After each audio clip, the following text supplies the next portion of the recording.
RK ఒక కథనం రాసిండు, ఇది పూర్తిగా డీటెయిల్గా చదివే ప్రయత్నం చేద్దాం.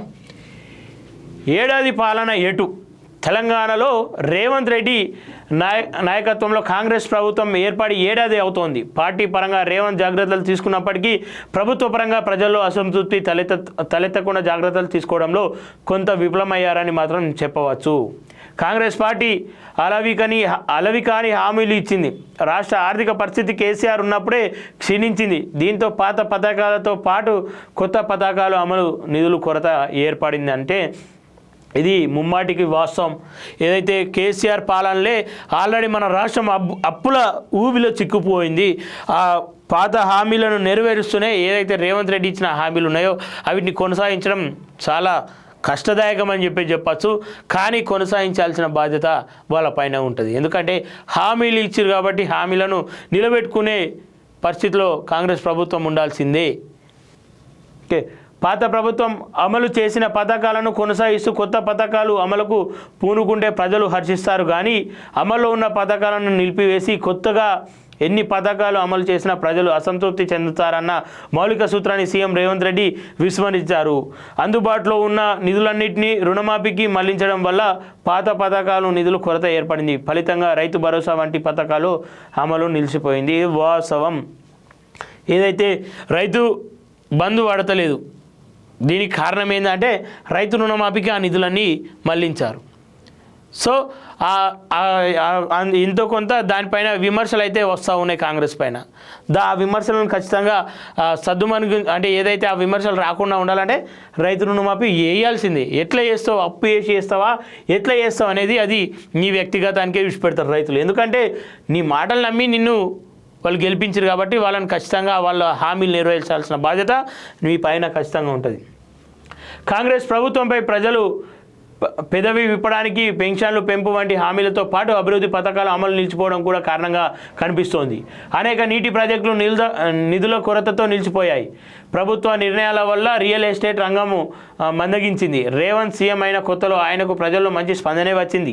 ప్రభుత్వాధినేతగా నిర్ణయాలు తీసుకునే ముందు 1కి 10 సార్లు ఆలోచన, ప్రాథమిక సూత్రాన్ని విస్మరించడంలో విమర్శలను కొని తెచ్చుకున్నారు. క్షణాల్లో అద్భుతాలు సృష్టించలేమన్న వాస్తవాన్ని గ్రహించాలి. లక్ష్యం ఎంత మంచిదైనా ఎంచుకునే మార్గం కూడా ఉన్నతంగా ఉండాలి.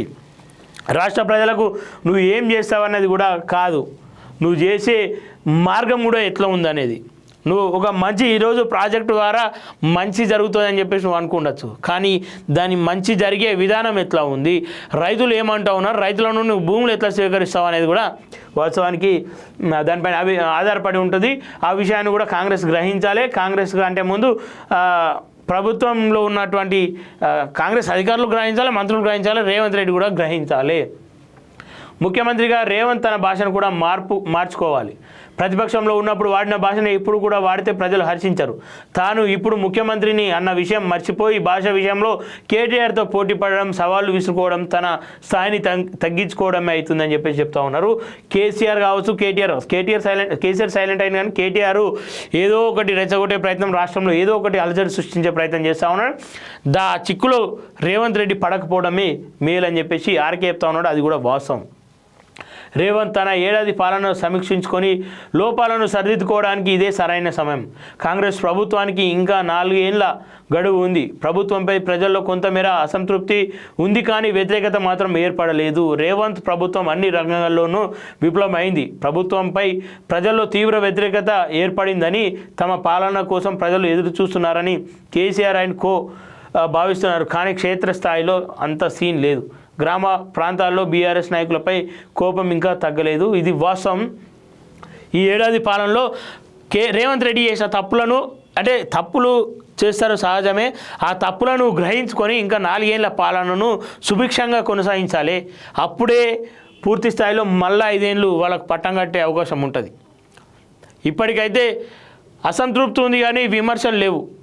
దాని మీద ఏదైతే బీఆర్ఎస్ చెప్తున్నంత స్థాయిలో గ్రామ స్థాయిలో కానీ గ్రౌండ్లో ఏం లేదు కాంగ్రెస్ పైన. పూర్తి స్థాయిలో ఇప్పటికీ కేటీఆర్ పైన కావచ్చు, బీఆర్ఎస్ పైన కావచ్చు ప్రజల్లో కోపం ఉంది. వాస్తవం. ప్రతిపక్షంగా బీఆర్ఎస్ తొందరపడుతుందన్న అభిప్రాయం కూడా ప్రజల్లో ఉంది. నిన్నటిదాకా మీరే అధికారంలో ఉన్నారుగా, ఇప్పుడే ఇప్పుడు ఏం కుంపలు మునిగాయని ఆందోళనలు చేస్తున్నారు అని బీఆర్ఎస్ నాయకులను ప్రశ్నిస్తున్నారు. ప్రభుత్వ అధినేతగా తన పాత్రను ఈ ఏడాది కాలంలో ఏ మేరకు న్యాయం చేయగలిగాను అని రేవంత్ ఆత్మపరిశీలన చేసుకోవాలి. లోపాలు ఉంటే వాటిని గుర్తించి సరిచేసుకోవాలి. ప్రస్తుతానికి రేవంత్పై వ్యక్తిగతంగా క్రేజ్ తగ్గలేదు. ఏ ప్రభుత్వానికైనా ప్రతిపక్షం నుంచి ముప్పు రాదు, ప్రజల నుంచే ముప్పు ఉంటుంది. తమ అంచనాలకు ఆంక్షలను అనుగుణంగా పనిచేయాలని ప్రభుత్వాన్ని విస్మరించి కొట్టే శక్తి ప్రజలకు మాత్రమే ఉంది. ఇది రేవంత్ రెడ్డి గమనించి ఏదైతే ప్రతిపక్షాలు వాస్తవానికి ఇక్కడ రేవంత్ రెడ్డి స్పందించే కంటే ముందు ఆ ఎమ్మెల్యేలు స్పందించాలి, ఆ మంత్రులు స్పందించాలి, ఎవరైతే కొంతమంది కాంగ్రెస్ నాయకులు ఉన్నారో ఆ నాయకులు స్పందించాలి.